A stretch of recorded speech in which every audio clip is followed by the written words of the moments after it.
Welcome to This Explainer. Today we're diving into a really fascinating puzzle that plays out in the tech world literally every single day. Why is it that two software teams starting the exact same AI project with the exact same resources can end up with completely different results? Well, today we're opening up the engineer's toolbox to figure out how to master project uncertainty. Picture this. You've got two teams. Both have incredibly talented engineers, top-tier AI tools, and a crystal-clear product vision. But fast forward 6 months, and look at the difference. Team A has this beautifully stable product that just keeps getting better week after week. Team B, they're stuck. They are caught in this endless loop of rebuilding parts of their system, constantly fighting fires, and just really struggling to make any forward progress. So what exactly caused that massive difference? It's really easy to just assume the successful team had better programmers, or maybe they just coded faster. But honestly, that wasn't it at all. It wasn't about programming chops, and it definitely wasn't about typing speed. The real deciding factor, the actual secret sauce here, was entirely about how each team managed uncertainty. See, one team picked the exact right validation technique for each specific problem, while the other team just treated every single unknown like it was the exact same obstacle. And honestly, this is a super common trap. A lot of developers mistakenly assume that industry terms like prototype or proof of concept just broadly mean, building something early. The failing team treated all those early builds as generic, totally interchangeable steps, but our successful team, they treated them like highly specific engineering tools, each designed to diagnose a distinct type of risk. Section 1, the engineer's toolbox, 3 instruments of validation. I want you to think of these techniques not as rough drafts, but as highly specialized diagnostic instruments.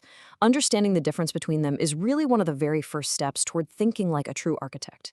So our first tool in the box is the prototype. And what's really interesting here is its complete focus on human interaction. A prototype is specifically used when your biggest unknown isn't actually the technology, but the users themselves. Before you write thousands of lines of complex code, you've got to figure out how a human being is actually going to react to your interface. A prototype asks one simple but absolutely critical question. Can people understand and use this idea? Will the interface make sense to them? Can they complete a task without wanting to pull their hair out? Does the whole workflow just feel natural?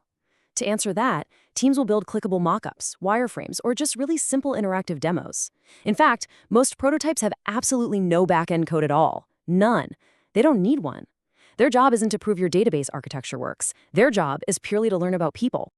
So, your golden rule here is that a prototype's job is entirely dedicated to reducing user uncertainty. If you aren't sure what your customer actually wants or how they're going to interact with your app, you reach into the toolbox and you pull out a prototype. Section 2, Proof of Concept, Isolating Technical Assumptions.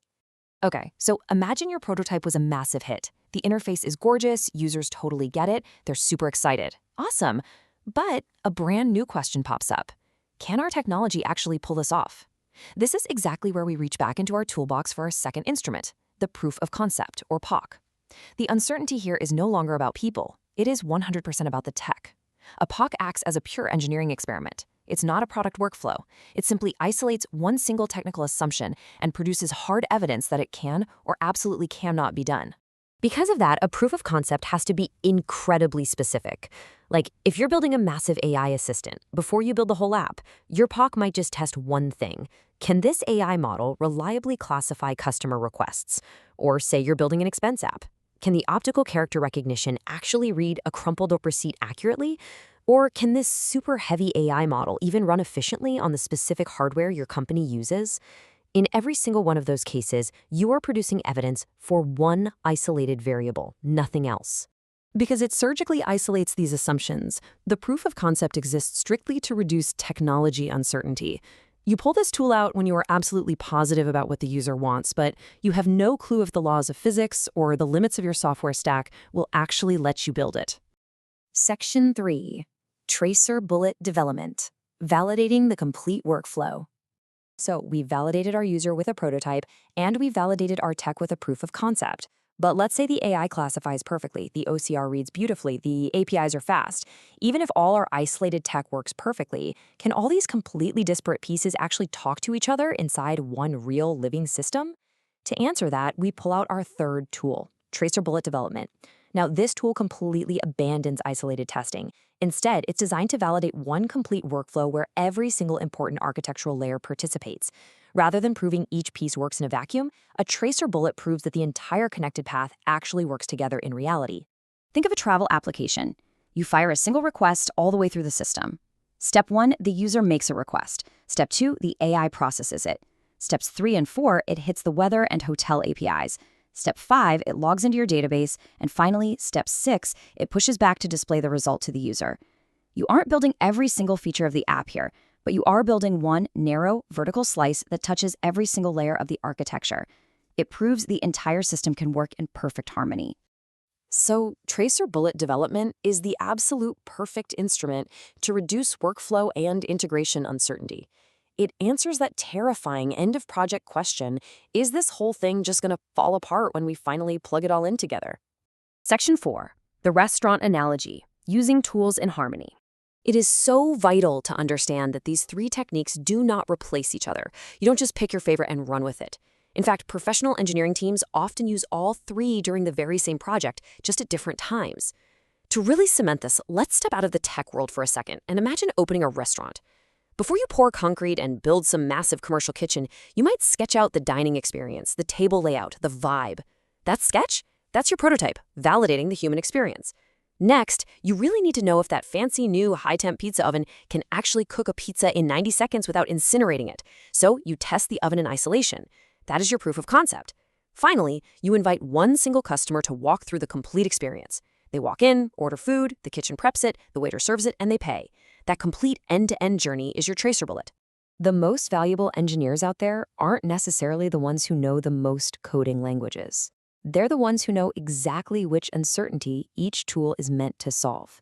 It all comes down to a really simple mapping. Prototype solves user uncertainty. Proof of concept solves technology uncertainty. And the tracer bullet solves workflow uncertainty. Different uncertainty, different tool. And this brings us to a huge mindset shift. The mistake teams make isn't just picking the wrong technique, it's asking the wrong question right out of the gate. Experienced engineers don't just sit down and ask, hey, should we build a prototype or a PoC today? No, they first identify their biggest risk by asking, what uncertainty is currently our biggest risk? Once you've accurately identified the risk, reaching into your toolbox and choosing the right engineering technique becomes completely obvious. Which leaves us with a final thought to ponder today. As you wrap up this explainer and look back at your own engineering projects, whether you're building software, launching a startup, or hey, maybe opening a restaurant, take a step back, look at your toolbox, and ask yourself, what uncertainty is currently your biggest risk? Find it and fix that first.